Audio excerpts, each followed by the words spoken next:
আরজি করকে আমরা ভুলছি না, কিন্তু আরজি করের শিক্ষা নিয়ে বিলটা আসছে, যেটা নিয়ে আর কোনোদিন কোনো আরজি কর হবে না।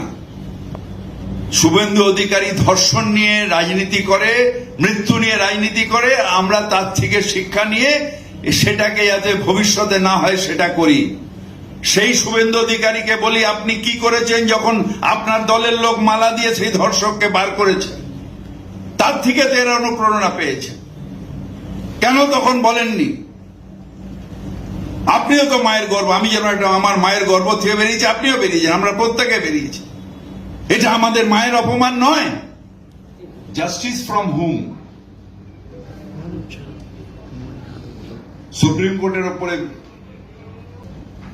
রোজ কিছু না কিছু কাগজে খাইয়ে দিয়ে আর সেটা নিয়ে লাফালাফি, যদি প্রমাণ লোপাট হয় তাহলে সেটাই চার্জশিটে লিখে দিক।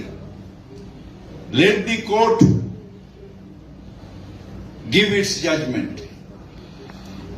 রোজ শুধু আমার এক মেয়ের ধর্ষণ হয়েছে, মৃত্যু হয়েছে, তাকে নিয়ে রোজ রাজনীতি, কখনো বন্ধ, কখনো নবান্ন অভিযানের নামে দুর্বৃত্তির কারণ, কখনো